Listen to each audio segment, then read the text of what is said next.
Comment être ouvert d'esprit? Effectivement, en n'écoutant pas activement les autres, en ne remettant jamais en question ses jugements et ses préjugés, ou bien en n'explorant pas de nouvelles cultures, etc., il peut être vite arrivé de ne pas vraiment être ouvert d'esprit. Vous voyez donc dans cette vidéo comment être ouvert d'esprit. Avant de commencer la vidéo, n'hésitez pas à télécharger mon guide sur les 30 hacks pour éradiquer définitivement le stress. C'est quelque chose que j'ai fait vraiment avec cœur, donc n'hésitez pas à le télécharger, c'est le premier lien en description. Allez, c'est parti pour la vidéo.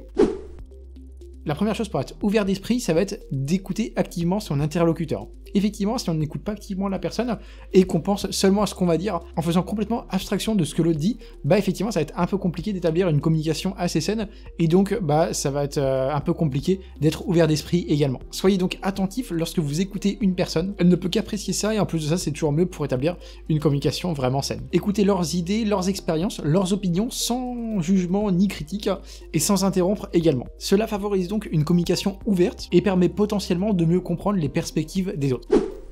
Deuxième point pour être plus ouvert d'esprit, ça va être de remettre en question ses préjugés. Alors effectivement, c'est pas forcément facile, notamment quand on prend un petit peu d'âge, parce que des fois on est vraiment convaincu que telle ou telle chose est comme ceci et comme cela. Mais effectivement, parfois en agissant de la sorte, on se ferme un petit peu, mentalement parlant, et donc on est moins ouvert au changement, on est moins ouvert aux autres, etc. Parfois, voilà, ça peut valoir le coup, de temps en temps, de revoir un petit peu ses préjugés, les stéréotypes, etc., ou les généralisations, pour éventuellement revoir un petit peu notre jugement et être plus ouvert à certains changements. Et ça peut éventuellement être l'opportunité aussi de se remettre en question sur des sujets que l'on maîtrise pas forcément. Autre point très important pour être plus ouvert d'esprit, c'est le fait de voyager, d'explorer de nouvelles cultures, de nouvelles manières de faire, etc. Ça, effectivement, c'est un truc que j'ai vraiment constaté et qui est en fait un des outils les plus puissants. C'est vraiment de voyager à l'étranger pour en fait se rendre compte que voilà, il y a d'autres manières de faire, d'autres manières de réagir à telle ou telle situation, d'autres manières, voilà, d'autres codes sociaux. Et donc, c'est vraiment intéressant pour un peu faire des comparaisons et se dire, effectivement, il y a d'autres choses qui existent ailleurs. Et effectivement, voilà, on n'est pas forcément des fois les mieux placés pour émettre des jugements sur ceci, cela.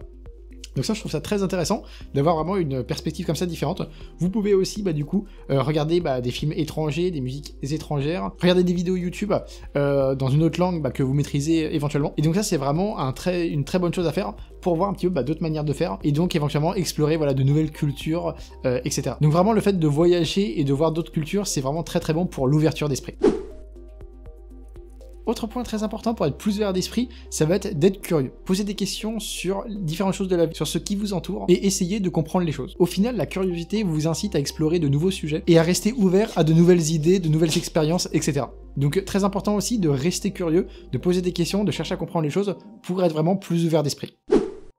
Autre point important pour être plus ouvert d'esprit, ça va être d'être dans la tolérance et dans l'empathie. Effectivement, sans ces deux ingrédients, c'est un peu compliqué d'avoir une relation saine, une communication saine. On va droit au mur quand on fonctionne comme ça. Alors qu'au final, quand on est un peu dans la tolérance, dans l'empathie, qu'on essaie de comprendre la situation de l'autre, ses perspectives à elle, on établit déjà une relation plus saine, même si on est quand même en désaccord avec l'autre. Comprendre les motivations, les perspectives des autres, ça peut aider justement à être plus tolérant et empathique après, envers autrui. Donc la tolérance en l'empathie, c'est des bons ingrédients pour avoir une communication saine, une relation saine, et donc être plus ouvert d'esprit aussi. Et dernier point pour être plus ouvert d'esprit, ça va être de cultiver la flexibilité mentale. Ce que je veux dire par là, c'est qu'il faut être prêt à ajuster ses croyances et ses opinions lorsque vous êtes confronté à de nouvelles perspectives ou de nouvelles informations. La flexibilité mentale vous permet de grandir en tant qu'individu. Voilà donc pour cette vidéo, j'espère vraiment qu'elle vous aura plu. Si c'est le cas, n'hésitez pas à donner un petit like, ça fait toujours plaisir pour moi, pour la chaîne, etc. Et puis là, je vous dis à bientôt. Salut!